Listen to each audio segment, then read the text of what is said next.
Bien.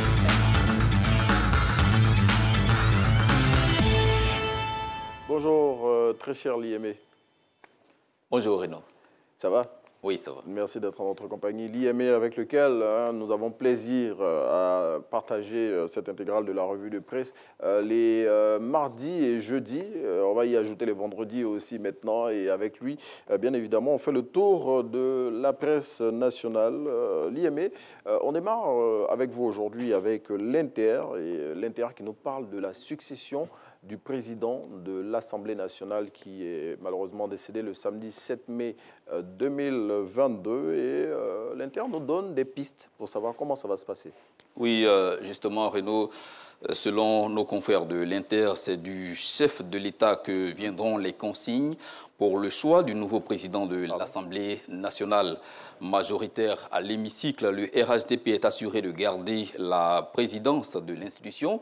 Mais qui pour succéder à Amadou Soumaoro? Sur cette question, les députés du parti au pouvoir attendent la réponse du président Alassane Ouattara. En tout cas, la réponse du président Alassane Ouattara qui est attendue selon l'Inter pour savoir la démarche à suivre dans voilà, cette course à la succession du président de l'Assemblée nationale. On s'intéresse, Liemé, à Soir Info, selon lequel, toujours en parlant de la succession du président de l'Assemblée nationale, Henri Konan Bédié donnerait des instructions à ses hommes. Oui, du côté du PDCI, le président Henri Konan Bédié a échangé avec le président de son groupe parlementaire sur l'implication du plus vieux parti de Côte d'Ivoire dans cette élection. Pour Bédié, le contexte particulier de cette élection liée à la mort de l'ancien président de l'Assemblée nationale ne doit pas donner lieu à une foire aux candidatures. Il a souhaité des discussions avec ses partenaires de l'opposition et le pouvoir en place. Il faut rappeler, Renaud, que le vote est prévu pour le mardi 7 juin prochain. 7 juin prochain, et donc on saura à partir de cette date-là qui est le nouveau président de l'Assemblée nationale. On passe au Patriote, l'IME, et le Patriote qui nous dit que le directoire du RHDP est satisfait de la dernière tournée de sensibilisation organisée par le parti.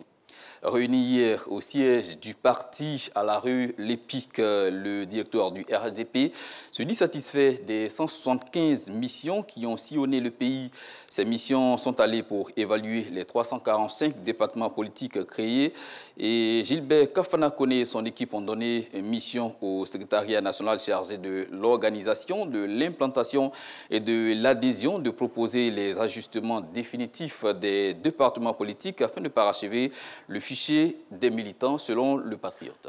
Voilà, après le Patriote, on revient plutôt à l'Inter qui a accordé une interview au ministre Alain Richard Donvaï, président de la COP 15. Et selon lui, l'initiative d'Abidjan va favoriser la création d'emplois. Oui, dans une interview publiée, Alain Donvaï, président de la COP 15, que notre pays abrite, a révélé les bénéfices de cette conférence pour la Côte d'Ivoire. Pour lui, l'initiative d'Abidjan annoncée par le chef du gouvernement ivoirien va permettre la création d'emplois et le développement de l'agriculture. Alain Donvaï a aussi souligné que la rencontre d'Abidjan donne l'occasion à chacun de se rendre compte de l'importance de la lutte contre la désertification. En tout cas, lutte contre la désertification qui est au cœur de cette COP 15 qui referme ses portes demain, vendredi 20 mai 2022. Autre titre de l'actualité, l'IME, de grands changements sont annoncés au bureau ivoirien du droit d'auteur. Un atelier se tient aujourd'hui sur la question initiée par le secrétariat exécutif du comité de concertation État, secteur privé et le Conseil national du tourisme. L'atelier va plancher sur la collaboration entre le Burida et les fêtières de l'industrie touristique. De grandes résolutions sont attendues de cet atelier qui s'inscrit dans le cadre du rapprochement entre les services publics et le secteur privé. Et puis l'IME, on termine cette intégrale de la revue de presse avec vous, avec le nom du nouveau sélectionneur de l'équipe nationale de football de Côte d'Ivoire qui sera connu demain. Renaud, le choix est déjà fait, mais il faut qu'il soit validé par le comité exécutif de la Fédération ivoirienne de football. C'est ce qu'a annoncé en tout cas hier Idriss Diallo, le nouveau patron du foot ivoirien. Alors que l'annonce était attendue hier mercredi, Idriss Diallo, devant la presse, a opté pour un report. C'est donc demain, vendredi 20 mai, que le nom du remplaçant de Patrice Baumel sera connu. En tout cas, on a hâte de savoir qui va succéder à Patrice Baumel. Et bon, on va attendre encore quelques heures. Demain, c'est déjà arrivé.